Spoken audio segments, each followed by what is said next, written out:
Hello అండి. Good morning. ఈరోజు మాకు సాటర్డే అండి. బ్రేక్‌ఫాస్ట్ నేను వడలైతే చేశాను. లంచ్ ప్రిపేర్ చేసుకుంటున్నానండి. సాంబార్ అయితే చేద్దామని అనుకున్నాను కానీ మాకు వీకెండ్ కదా! వెజ్జీస్ అన్నీ అయిపోయినాయి. నేను ఇంకా పప్పుచారు అయితే చేసేస్తున్నానండి. దాంతో పాటు కొంచెం బంగాళదుంపలు అయితే ఉన్నాయి. బంగాళదుంపల ఫ్రై కూడా చేస్తున్నాను. పప్పుచారుకి ఇంకా బంగాళదుంపల ఫ్రై అనేది మంచి కాంబినేషన్ కదా! సో, నేనైతే పప్పు అయితే ప్రిపేర్ చేస్తున్నానండి. ఈరోజు నేను కొంచెం ఎర్లీగా అయితే కుకింగ్ అయిపోవాలనుకుంటున్నానండి. ఎందుకంటే పిల్లలతో కొంచెం టైం స్పెండ్ చేయొచ్చు కదా! లేకపోతే వాళ్ళు ఎప్పుడు స్కూల్స్‌కి వెళ్ళిపోతారు. సాటర్డే, సండే అయితే ఇంట్లో ఉంటారు కదండీ! మీన్‌వైల్ నాకైతే కొంచెం చల్లగా ఏదైనా తాగాలనిపించింది. నేను ఇది యాపిల్ జ్యూస్ అండి. నేనైతే తాగుతున్నాను ఇది. నేను మీకు ఒక విషయం అయితే నేను షేర్ చేయాలనుకుంటున్నానండి ఈరోజు.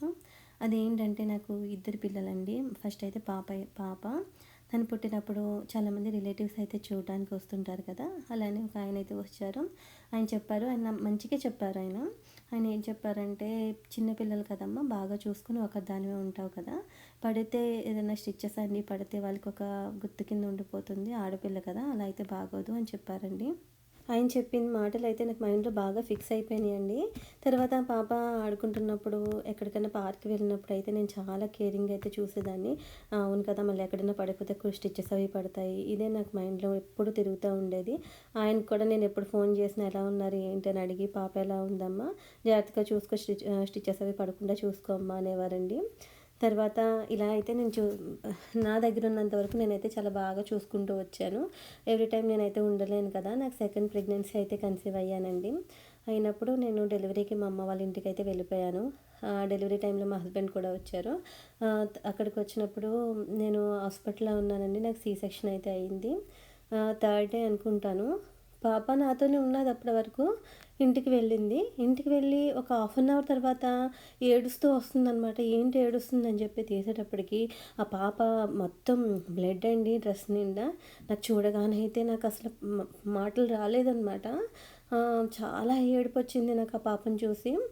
ఏంటో ఎవరు చెప్పరు, ఏంటో ఏమీ తెలీదు నాకు. అందరూ హాస్పిటల్‌కెళ్ళిపోయారు. పక్క వార్డ్ చిల్డ్రన్స్ వార్డ్ ఉంది హాస్పిటల్‌లోనే. అక్కడికైతే జాయిన్ చేశారండి.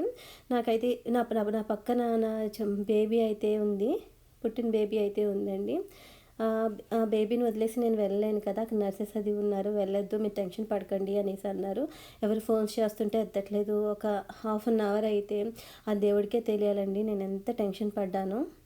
నాకైతే బీపీ ఒక హాఫ్ అన్ అవర్‌లోనే చాలా హై అయితే అయిపోయింది. తర్వాత డాక్టర్ వచ్చి చెక్ చేసి బీపీ టాబ్లెట్స్ అవన్నీ ఇంజెక్షన్స్ అవి అయితే వెంటనే చేశారండి. తర్వాత చూస్తే ఆ పిల్లకి నేను ఏదైతే అవ్వకూడదనుకున్నానో అదే అయ్యిందండి. ఆ పాపకైతే గట్టిగా తగిలింది. అక్కడ స్టిచెస్ కూడా పడ్డాయన్నమాట. నేనైతే ఇప్పుడు చిన్నప్పటి నుంచి ఏదైతే అవ్వకూడదు అని అనుకున్నానో అదే అయ్యేటప్పటికి నాకైతే అస్సలు మైండ్ అయితే పనిచేయలేదనమాట. తర్వాత నేను మా అమ్మకైతే ఇవన్నీ కూడా నేను చెప్పుకున్నానమ్మా. ఇలాగైతే చెప్పారు అంకుల్ నాకు మైండ్‌లో ఉండిపోయింది. ఏదైతే అవ్వకూడదు అనుకున్నానో అదే అయిందమ్మా అని చెప్పాను. ఆ రోజు నేను అనుకున్నానండి పాపని ఇక్కడే పడుకోబెట్టవలసింది అనవసరంగా ఇంటికి పంపించాను.